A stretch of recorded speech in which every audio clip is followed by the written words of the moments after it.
Hey everyone, welcome on our YouTube channel Prem Krishna Institute of Knowledge. Daily current affair में आपका स्वागत है। 22 अप्रैल 2025। Daily current affair हम देखने वाले हैं 22 अप्रैल 2025। तो आज आपको बता दूं, आज 22 अप्रैल है, तो एक एक्स्ट्रा इन्फॉर्मेशन देखेंगे। आज अर्थ डे भी है हमारा, ठीक है। अर्थ डे हमारे पास आज बनाया जा रहा है, और जो थीम रहता है अर्थ डे का, हमारे पास क्या थीम रहता है, that is our power, our planet. हमारी पावर और हमारी जो प्लेनेट है, ये हमारे पास अर्थ डे का थीम रहता है। अर्थ डे के बारे में बता दूं तो जो फर्स्ट टाइम अर्थ डे था, जो हमारे पास फर्स्ट टाइम था अर्थ डे था, उसे 22 अप्रैल 1970 के अंदर बनाया गया था, स्टार्ट किया था, इनिशिएट किया था।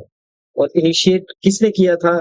यूएस के सीनेटर ने, जिसका नाम था गिलॉर्ड नेल्सन। गिलॉर्ड नेल्सन जो थे, उन्होंने ये स्टार्ट किया था। गिलॉर्ड नेल्सन, उन्होंने एज अ जो नेशनल, जो टेक इन एनवायरमेंट इश्यूज को देखते थे, यानी कि एनवायरमेंट इश्यूज को जो भी देखते थे, ठीक है ना, यानी कि यूएस के एनवायरमेंट इश्यूज के या पूरे एनवायरमेंट इश्यूज को देखना स्टार्ट करते थे, उन्होंने ये बनाना स्टार्ट किया था। तो इनके ऊपर ये चीज करी थी। और पहली बार सेलिब्रेट जैसे कब किया गया था, वो सेलिब्रेट किया गया था 1990 के अंदर।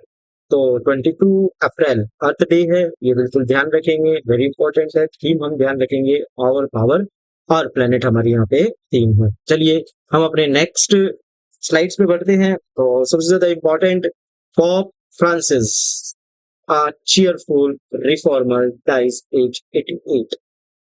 जो हमारे पास कैथोलिक चर्च है, उस कैथोलिक चर्च के जो पोप है, यानी कि सबसे ऊंचे ओहदे पर जो फादर रहते हैं, जो पोप फ्रांसिस ही हैं, वो बेसिकली एक्सपायर हो चुके हैं, उनकी मृत्यु हो चुकी है।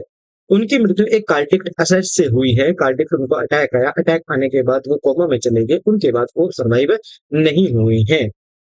अपनी लाइफ में उन्होंने बहुत से रिफॉर्म्स किए हैं। इंपॉर्टेंट है ये as a news point of view या as a exam point of view से भी। अगर हम चर्च के बारे में बात कर लें, या हम क्रिश्चियन धर्म के बारे में बात करें, रिलीजियस के बारे में बात कर ले, तो उस पॉइंट ऑफ व्यू से ये बहुत ज्यादा इंपॉर्टेंट रहते हैं। जन्म 1936 को हुआ था इनका, और 2025 के अंदर इनकी मृत्यु हुई है। ये इनका जन्म कहाँ पे, किस नाम से, किस हिसाब से हुआ था? Born Jorge Mario Bergoglio in the Buenos Aires, son of Italian immigration to Argentina. Italian immigration Argentina से जो इमिग्रेट हुए थे इटली के अंदर, उनके ये सन थे। इनको निमोनिया हुआ, निमोनिया होने के बाद 1958 के अंदर इनको निमोनिया हुआ, बहुत ज्यादा परेशान हुए थे। उसके बाद उन्होंने ही चर्च को ज्वाइन करना शुरू किया, या चर्च को ज्वाइन हुए। जैसे वो चर्च को ज्वाइन हुए, बड़े ऊंचे ऊंचे ओहदे पर आना स्टार्ट हुए। आपको एक बात बता दूं, चर्च के अंदर अगर हम देखना स्टार्ट करते हैं, या किसी भी चर्च के अंदर अगर हम जाएंगे, तो चर्च के अंदर हमारे पास 5 जो प्लेसेस होते हैं वो हमारे पास होते हैं।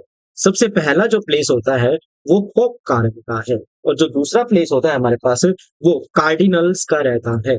कार्डिनल्स हमारे वो होते हैं जो पोप को नियुक्त करते हैं, यानी कि जो वोटिंग करते हैं किसके लिए?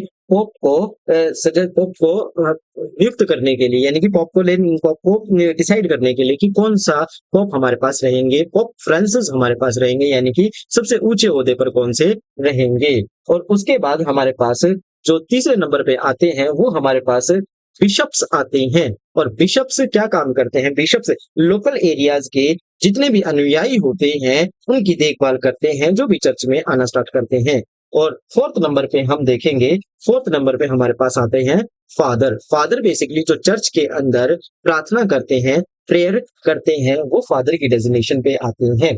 उसके बाद हमारे पास आ जाते हैं लिटरेरी। हमारे पास आ जाते हैं लिटरेरी। लिटरेरी हमारे पास क्या काम करते हैं? वो हेल्प करते हैं किस चीज में?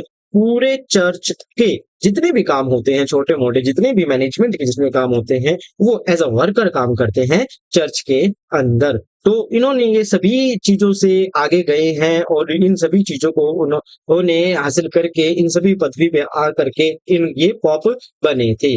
2013 के बाद से ये फ्रांस के जो कैथोलिक चर्च है वहां पर, सॉरी फ्रांस का नहीं, जो कैथोलिक चर्च है वहां पर ये बेसिकली क्या रहे थे? पोप फ्रांसिस रहे थे, यानी कि प्रमुख पादरी रहे थे, मैं ये इसमें कहना चाहूंगा।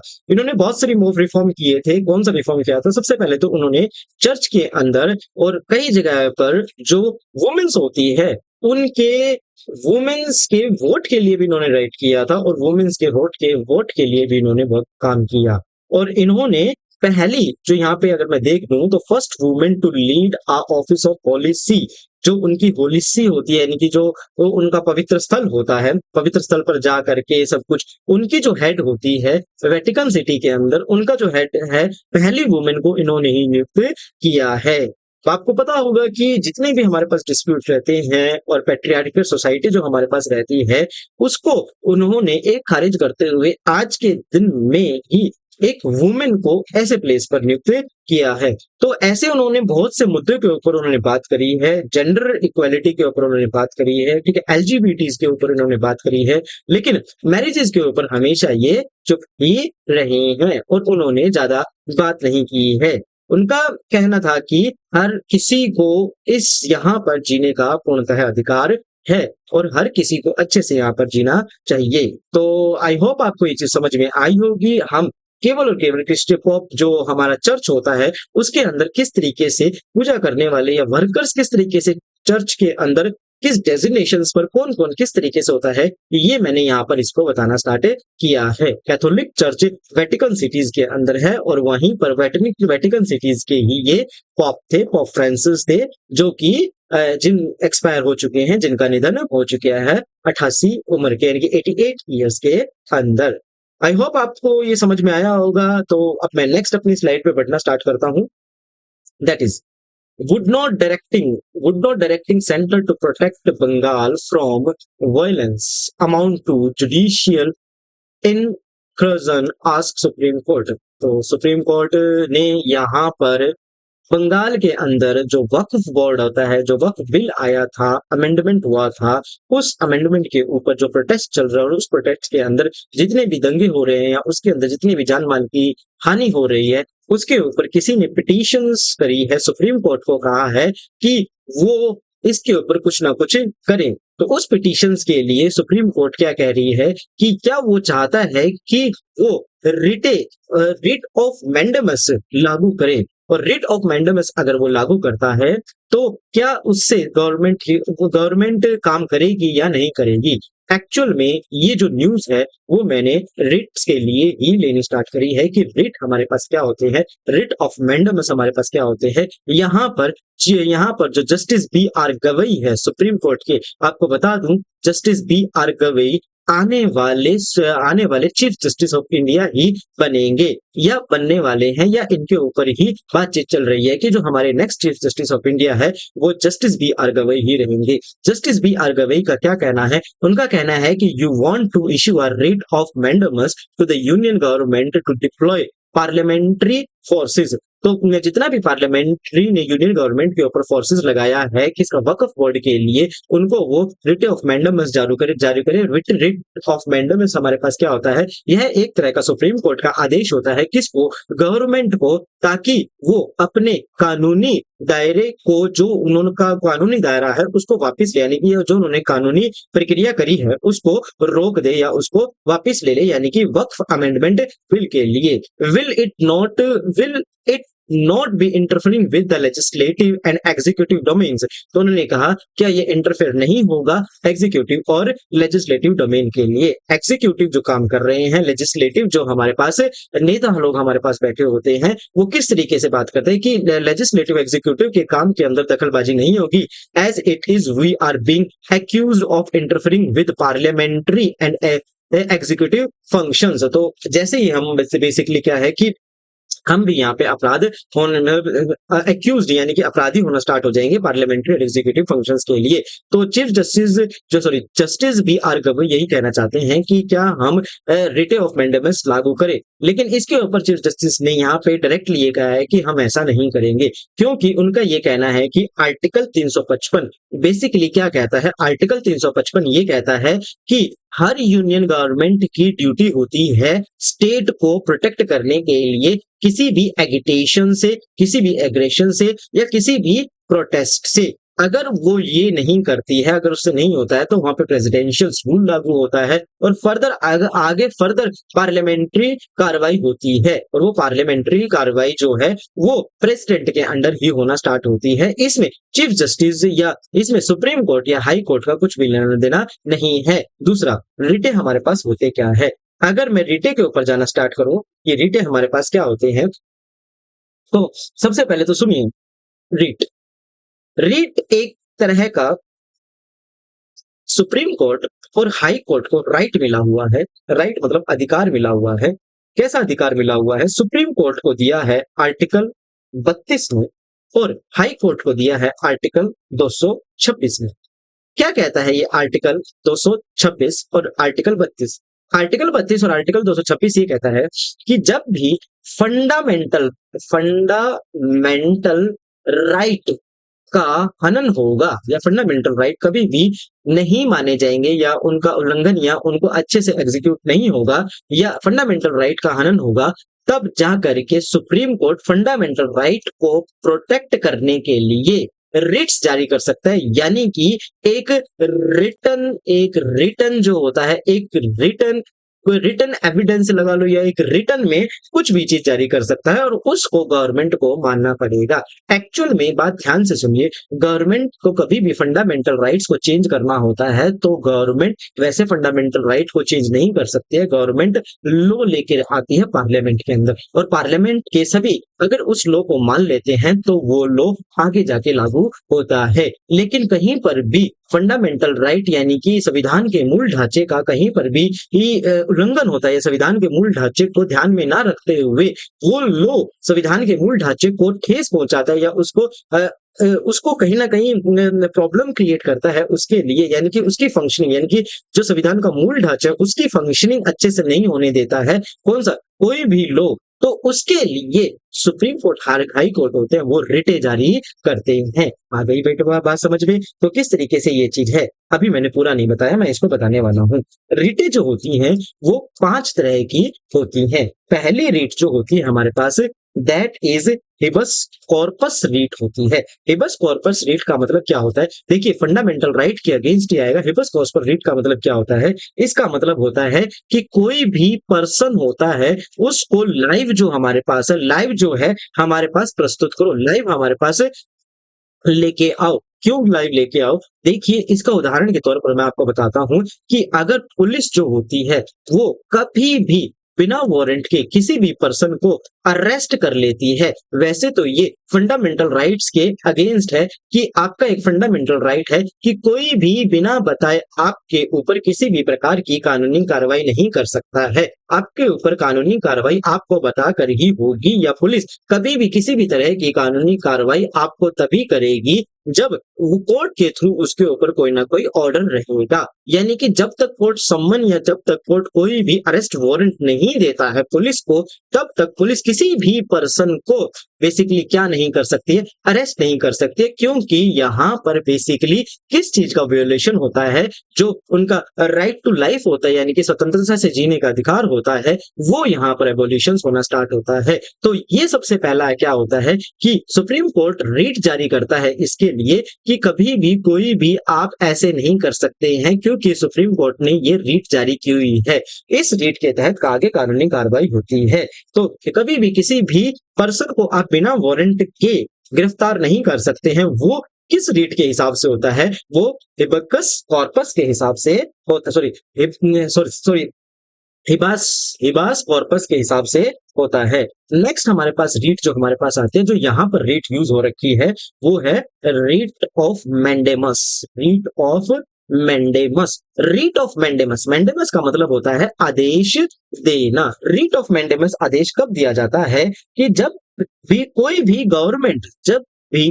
गवर्नमेंट अपना काम अच्छे से ना कर सके, अपना काम मैनेज ना कर सके, तब जाकर के इस वाली रीट का यूज हो सकता है। सुप्रीम कोर्ट या हाई कोर्ट गवर्नमेंट को रीट करती है, लिख करके देती है, आदेश देती है कि आपको इस समय तक ये काम हो जाना चाहिए। जैसे कि यहाँ पर हो रहा है कि जो वक्फ के हमारे पास यहाँ पे अगर जो वक्फ के जितने भी हमारे प्रोटेस्ट हो रहे हैं, वक्फ के अगेंस्ट जिसमें प्रोटेस्ट हो रहे हैं, उस क्राउड को गवर्नमेंट जो है वो हैंडल नहीं कर पा रही है। इसी के लिए, इसी की पिटिशंस के लिए किसी पर्सन ने इसी ही के लिए पिटिशंस किया था, किसने, सुप्रीम कोर्ट में किया था। लेकिन सुप्रीम कोर्ट ने ये कहा कि आर्टिकल 355 जो है वो ये कहता है कि हर स्टेट गवर्नमेंट को यूनियन गवर्नमेंट का पहला अधिकार होता है वहां पर मैनेजमेंट करना, उसके बाद ही रीट आते हैं कि हम रीट ऑफ मैंडेमस नहीं कर सकते हैं। थर्ड हमारे पास रीट आता है रीट ऑफ प्रोहिबिशन। ध्यान से सुनिए, बिल्कुल एक एक रीट को मैंने बहुत मेहनत से तैयार किया है और इसमें आपको पता चलेगा रीट ऑफ प्रोहिबिशन कैसे है। देखिए, writ of prohibition basically stop करता है, किसको स्टॉप करता है, किसी भी जज को, किस चीज के लिए, कि वो अपना डिसीजन ना सुनाए। किस चीज का डिसीजन, वो अपना कोई भी ऑर्डर ना दे। किस चीज का ऑर्डर ना दे, कि वो कभी भी ऐसे ऑर्डर ना दे जो कि कानूनी कार्रवाई के या उसके अधिकार के अगेंस्ट आते हो, या कोई भी गलत डिसीजन किसी भी दबाव में आकर के ना दे। अगर कोई भी जज आपके दबाव में आकर के या किसी भी कारणवश गलत डिसीजन दे देता है तो उसके डिसीजन को बदला जा सकता है। किससे वो बदला जा सकता है? रीट ऑफ प्रोहिबिशन से। जो सीजीआई हो, यानी कि जो chief justice of India supreme court रहेंगे, वहां पर वो रीट ऑफ प्रोहिबिशन लागू करेंगे। उसके बाद उनके द्वारा दिया गया ऑर्डर वो कैंसिल हो जाएगा या डिसीजन कैंसिल हो जाएगा। उसके बाद न्यू डिसीजन हमारे पास आना स्टार्ट होगा रीट ऑफ प्रोहिबिशन के अंदर। नेक्स्ट हमारे पास रीट होता है writ of certiorari, sorry, writ of certiorari, ठीक है ना, कर्टियोरल, ठीक है, समीक्षा के लिए, ठीक है, रीट ऑफ कर्टियोरल, समीक्षा करना। ये क्या कहता है? ये कोर्ट के फैसले को बदलता है। यहां पर भी ये कोर्ट के फैसले को बदलता है, लेकिन ये किस तरीके से बदलता है कि कोई भी जज जो होता है वो अपने अधिकार क्षेत्र से बाहर कोई भी डिसीजन नहीं लेना चाहिए। ये पूरे कोर्ट के क्षेत्र को ही बताता है कि आपको कहां किस किस में आपको डिसीजन लेना है, और कोर्ट के फैसले को ही ये पूरा बदल देता है कि स्पेशली किस के ऊपर। ये तो आप किसी भी पर्सन के ऊपर देख सकते हैं, और ये सॉरी, ये आप किसी भी ग्रुप, और ये भी आप किसी भी ग्रुप के ऊपर देखना स्टार्ट कर सकते हैं। यानी कि समीक्षा करना, इसका मतलब क्या होता है कि वो बेसिकली उसको देखता है, कुछ डिसीजन दिए हुए जितने भी जजेस के डिसीजन देते हैं उन डिसीजन के फैसले को बदलने के लिए, यानी कि उसको पहले जांचता है, परखता है, समीक्षा करके ही उनके डिसीजन को बदलना स्टार्ट करता है। यहाँ पर वो जज को स्टॉप कर सकता है, प्रोहिबिट कर सकता है कि आप ऐसे डिसीजन ना दीजिए। यहाँ पर वो डिसीजंस को बदल सकता है। आई होप आपको समझ में आया होगा। फैसला सुनाने के लिए मना कर सकता है, और यहाँ पे अगर उसने फैसला सुना दिया है तो वो यहाँ पर इस रीट्स का यूज करके उसको बदल देगा। फिफ्थ हम रीट्स के ऊपर जाना स्टार्ट करते हैं, that is called quo warranto. That is quo warranto. Quo warranto जो हमारे पास रीट आती है वो वाली है। इसके अंदर किसी भी पर्सन के अधिकार जो होते हैं उसके उसके अगेन उसी के लिए ही ये जो हमारे पास रीट है यूज किया जाता है। फॉर एग्जाम्पल, यदि कोई व्यक्ति सरकारी पद पर नियुक्त है तो उसको, अगर उसको उस चीज की नॉलेज नहीं है, सपोज करते हैं कि नॉलेज भी छोड़िए आप, अगर वो उसके लिए नहीं मायने हैं, सपोज करते हैं कोई डिग्री निर्धारित कर रखी है, अगर उसके पास वो डिग्री नहीं है और फिर भी वह उस पद के ऊपर बैठा है, तो उस पद से हटाने के लिए क्यों वारंटो जो हमारे पास होगा, इस रीट का यूज करके सुप्रीम कोर्ट उसको उस पद से क्या कर सकता है, खारिज कर सकता है, वहां से निकाल सकता है। तो वो बेसिकली जब अगर किसी को उसके अधिकार क्षेत्र, यानी कि उसका उसके ऊपर अधिकार नहीं है लेकिन फिर भी वह वहां पे बैठा है, according to his her knowledge और according to any kind of things, यानी कि डिग्रीज के तौर पर, क्वालिफिकेशन के तौर पर, तो हम इस क्यो वारंटो हमारे पास रीट होती है उनका हम यूज कर सकते हैं।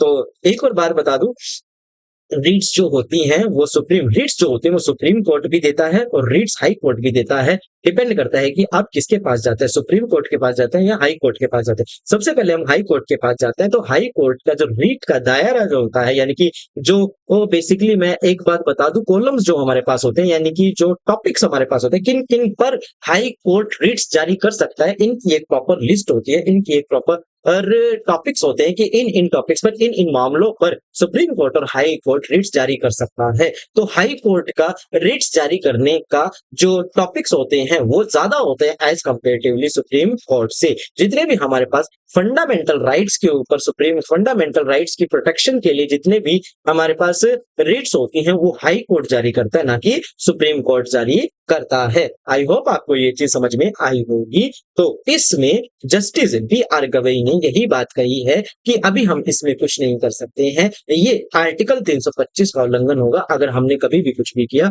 तो इसके लिए यूनियन गवर्नमेंट ही रिस्पॉन्सिबल होगी वहां पर क्राउड को मैनेज करने के लिए। नेक्स्ट हम अपनी स्लाइड पे बढ़ना स्टार्ट करते हैं। CM unveil action plan to combat heat waves. तो हीट वेव से लड़ने के लिए जो सीएम दिल्ली सीएम जो रेखा गुप्ता जी है उन्होंने आपदा मित्रा को कहा है, आपदा मित्रा वॉलेंटियर्स को कहा है। आपदा मित्रा वॉलेंटियर्स क्या होता है? बेसिकली सेंटर ने एक आपदा मित्र सेंट्रल गवर्नमेंट ने एंड 2016 के अंदर एनडीआरएफ प्लस एसडीआरएफ के साथ मिल करके एक जो आपदा मित्रा जो है आपदा मित्रा जो है हमारे पास इस मुहिम से आपदा मित्रा वॉलेंटियर्स के नाम से कुछ लोगों का ग्रुप बनाना स्टार्ट किया। उस ग्रुप के अंदर सभी के सभी वॉलेंटियर्स थे जो कि कब काम आते थे, जो कि किस में काम आते थे, कभी भी कोई भी हमारे पास नेचुरल डिजास्टर्स की जितनी भी हमारे पास कंडीशंस आ जाती थी, जैसे कि अगर मैं बात करूं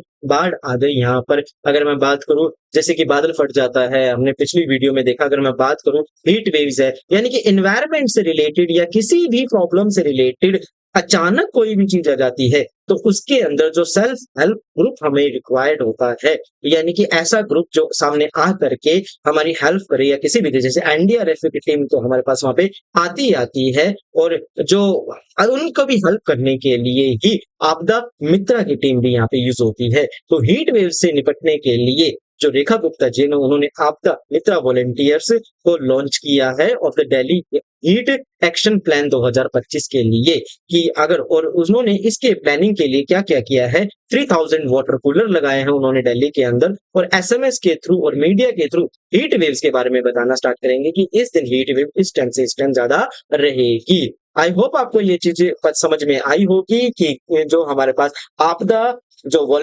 मित्रा वॉलेंटियर्स ग्रुप है वो क्या होते हैं। बेसिकली इनको बीच बीच में ट्रेनिंग एनडीआरएफ और एसडीआरएफ भी दे सकती है। एनडीआरएफ की फुल फॉर्म अगर मैं देखूं तो नेशनल डिजास्टर्स रिस्पांस फोर्स होती है। एनडीआरएफ की जो फुल फॉर्म होती है वो नेशनल डिजास्टर्स और national disasters response response force होती है और एसडीआरएफ की स्टेट डिजास्टर्स रिस्पॉन्स फोर्स होती है। चलिए हम अपनी नेक्स्ट स्लाइड पे बढ़ना स्टार्ट करते हैं। जो जेडी वेंस जी हैं यानी कि vice president of the USA, वो इंडिया विजिट पर है हमारे पास और वो अक्षरधाम टेम्पल गए हैं फैमिली के साथ।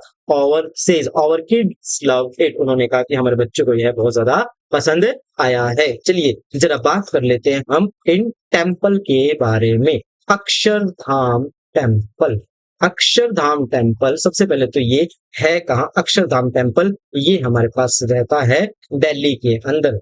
किसके अंदर पता? हमारे पास ये दिल्ली के अंदर रहता है। बना कब था ये? बेसिकली 1966 के अंदर जो हमारे पास योगराज महाराज जी हैं उन्होंने स्टार्ट किया था और बाद में उनके जो सन है स्वामी महाराज जी, उनके जो सन है स्वामी महाराज जी ने ही इसको कंप्लीट करना चाहा। फिर उसके बाद वो बहुत सी जमीनें गवर्नमेंट भी आई और उन्होंने गवर्नमेंट ने बहुत सी जमीनें दान की एंड डोनेट किया और उसके बाद ये टेम्पल बना। आपको बता दूं कि ये जो टेम्पल है इसके अंदर बेसिकली टेम्पल है इनका, ये टेम्पल है स्वामी नारायण अक्षरधाम जी का टेम्पल है। अक्षरधाम जी का टेम्पल है। इसके अंदर स्वामी नारायण अक्षरधाम जी की जो आइडल है यानी कि मूर्ति है वो भी इसके अंदर है। सबसे बड़ी बात इसके अंदर एक बात बिल्कुल ध्यान रखेंगे, इसकी जो आर्किटेक्चरिंग है उसमें बेसिकली राजस्थान से जो गुलाबी पत्थर है वो जो गुलाबी पत्थर है, बलुआ, गुलाबी बलुआ पत्थर है, वो यूज किया गया है। और इसके अंदर एक इटालियन ग्रेनाइट भी यूज किया है। कई बार आर्किटेक्ट के बारे में इसके अंदर पूछना स्टार्ट कर देते हैं। इसको बनाया किस संस्थान ने था? वो बनाया था बीएपीएस ने बनाया था। बीएपीएस मतलब, बीएपीएस मतलब दैट इज बोच, दैट इज बोच निवासी पुरुषोत्तम, पुरुषोत्तम, कोच निवासी पुरुषोत्तम स्वामी नारायण संस्था ने करा है। ठीक है ना, मैं दोबारा बता दूं, बीएपीएससी फौज निवासी पुरुषोत्तम, बोच निवासी पुरुषोत्तम, पुरुषोत्तम स्वामी नारायण जी संस्था ने इसको बनवाया है। आपको एक और बात बता दूं, ये basically Guinness world book of record में भी आया हुआ है। और ये जो हिंदू धर्म का है, वो सेकंड लार्जेस्ट टेम्पल हमारे पास रहा है। ठीक है ना, और फर्स्ट लार्जेस्ट टेम्पल भी हमारे पास रहा है, वो आउट ऑफ द कंट्री हमारे पास रहेगा। तो आई होप आपको ये चीज समझ में आई होगी। तो इसकी आर्किटेक्चरिंग के ऊपर हमारे पास सवाल आ सकते हैं, क्यों? और ये जरूर आ सकता है कि अक्षरधाम टेम्पल कहाँ पर है। तो प्लेस को याद रखेंगे, आर्किटेक्ट को याद रखेंगे। लास्ट हमारे पास स्लाइड हमारे पास आ रही है, स्पोर्ट्स सेक्शन से हम देखना कवर करना स्टार्ट करेंगे। इस स्पोर्ट्स सेक्शन में हम क्या देख रहे हैं? ये हम देख रहे हैं Olympic gold medalist Nadeem could feature alongside Neeraj and Peter. तो सबसे पहले तो मैं जेवलिन के ऊपर जाऊंगा। जेवलिन, जेवलिन के ऊपर अगर हम देखना स्टार्ट करें, तो जो गोल्ड मेडल है जेवलिन का, वो नदीम